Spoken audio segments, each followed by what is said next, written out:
History has failed us, but no matter. You immediately agree with the opening lines of Pachinko. Even if none of your identities have been wronged, you know of at least one group that has been, and the resilience in the face of erasure is universal. I asked my wife what this us could refer to. She said, this us refers to everybody. That is why Modi ji is rewriting history. While you immediately agree with the line, you are also intrigued. In the context of the story, who is this us? How were they wrong? As the story starts, you believe this us refers to Koreans living under Japanese occupation. The Japanese tried their best to erase the Korean identity, but they failed. The occupational atrocities became a part of the Korean identity.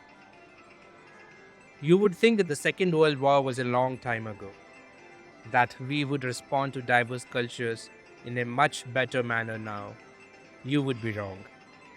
Just look at the Russian invasion of Ukraine, or the Chinese in Tibet, or the treatment meted out to Mia Muslims in India or Uyghurs in China. Of course, all of these are not equally horrifying, but the difference is only in scale. The underlying principle of assimilation remains the same. As the story moves forward, the us seems to refer to people of Korean origins living in Japan.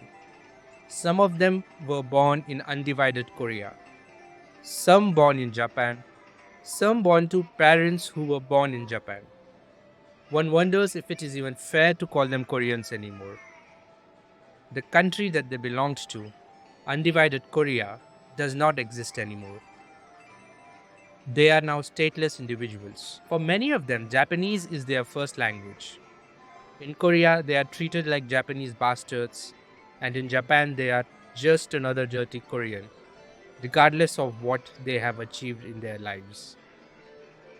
As the Second World War slowly moves into the past, a new way of integration emerges. The families for whom the cultural pride in being a Korean was a bulwark against the forces of erasure now start experimenting with individualistic integration, cultivating their identities in private while publicly operating in the societal mainstream. The society acknowledges that you can be different in your own private spaces, but insists that you think of yourself as an individual who lives outside the dominant culture. People start choosing identities that go beyond the nation. Like Noah chooses to be the son of a martyr, Hansu chooses to be a yakuza, and Musasu chooses to be a businessman. These supranational identities are as important as the national identities were. When Noah's chosen identity is stripped away, he first masquerades as a Japanese and then shoots himself dead. Slowly, we understand that the us could also include Korean diaspora living outside Japan. We meet a Korean American who seems to have lived in a cosmopolitan world. These Korean Americans can pick and choose aspects from both Korean and American identities. They can belong to whichever group they choose to, in whatever proportion they like. But this cosmopolitan world exists somewhere outside the confines of Pachinko. We only meet individuals who are a precursor to this world, like a gay policeman or a Japanese girlfriend of a Korean pachinko owner, but never see this world. A multicultural world where there is public space for all kinds of identities is not even imagined in pachinko. It is a utopia that may never come to be. Pachinko is about a family learning to live in a hostile world. The multi-generational narrative follows a Korean family trying to carve out a life in 20th century Japan. As a Korean minority in a society that views them with disdain as permanent outsiders, the characters face constant challenges and indignities simply for who they are.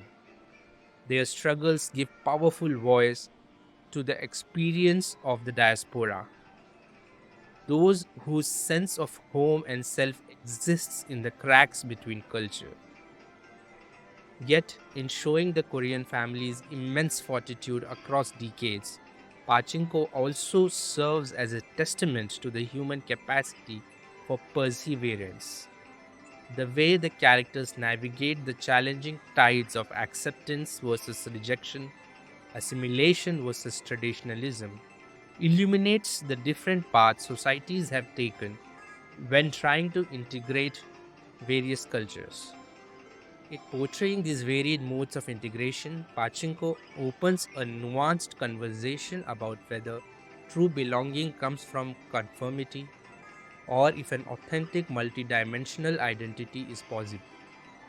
The novel does not prescribe one solution, but invites us to lean into the complexity.